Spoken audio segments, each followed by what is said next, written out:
इथे चालू शोधाशोध एका पाहुण्याची. पण पाहुणा असा होता की तो सापडल्यानंतर कोणाला आनंद नाही तर भीती वाटणार होती. हो, तर माझ्या माहेरच्या घरी एक चपळ आणि खूप मोठा असा साप निघाला होता. तो साप इतका चपळ होता की त्याला पकडणं खूप अवघडीचं काम होतं. आणि त्याला पकडणारा दुसरा तिसरा कोणी नसून तो आहे माझा दादा. तर दादाला पहिल्यापासूनच कुठेही डेअरिंग करण्याची सवय आहेच. तुम्ही म्हणाल की तो सर्पमित्र आहे का? पण नाही. त्याने कोणत्याही प्रकारचे साप पकडण्याचे शिक्षण घेतलेले नाही. तरीही साप कसा पकडावा हे तो कसा शिकला त्याचं त्यालाच माहिती. ह्या सापाला पकडणं खूप कठीण होतं कारण तो कोणत्याही गोणीमध्ये किंवा कोणत्याही बळणीमध्ये जायला तयारच नव्हता. आता सापामध्ये खूप जाती असतात, पण हा कोणत्या जातीचा होता हे मला माहीत नाही. आणि ज्याला माहीत असेल त्याने कमेंट करून नक्की सांगा. इतका मोठा आणि चपळ साप बघून तर सर्वच जण चकित होते. सापाला बघून सगळ्यांनाच भीती वाटत होती, पण दादा मात्र सापाशी खेळत असल्यासारखा खेळत होता. तिथे ऑडियन्सही जमा झाली होती सापाला बघण्यासाठी.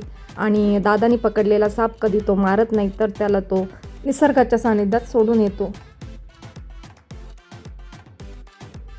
या सापाला तिथून नेऊन दुसरीकडे सोडण्यासाठी त्याला एका गोणीमध्ये किंवा एका बळणीमध्ये पकडणे गरजेचे होते. आणि साप पकडण्यासाठी ज्या ज्या ट्रिक असतात त्या दादाने वापरून त्याला पकडण्याचा प्रयत्न केला. परंतु हा जो साप होता तो खूपच जास्त चपळ असल्याकारणाने त्याला पकडून बळणीत भरणे जरा अवघडच जात होते. त्याचे तोंड पकडण्यासाठी प्रयत्न चालू होते, परंतु तो चपळ असल्याकारणाने ते शक्य झाले नाही. सापाने दादाच्या पायाला वेढा घातला होता.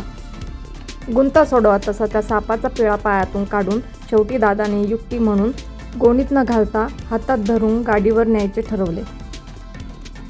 दादाच्या हिमतीचं तर खरंच कौतुकच आहे.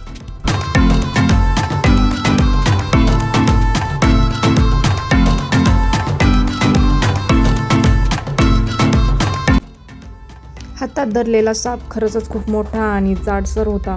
तो बघूनच भीती वाटत होती. आणि मग काय, त्यालाही मस्त हवाशीर प्रवास करायचा होता म्हणून तो स्कूटीवर बसून गेला आणि सर्वांनी त्याला बाय केलं. तर चला मंडळी, व्हिडिओ आवडल्यास लाईक करा. बाय.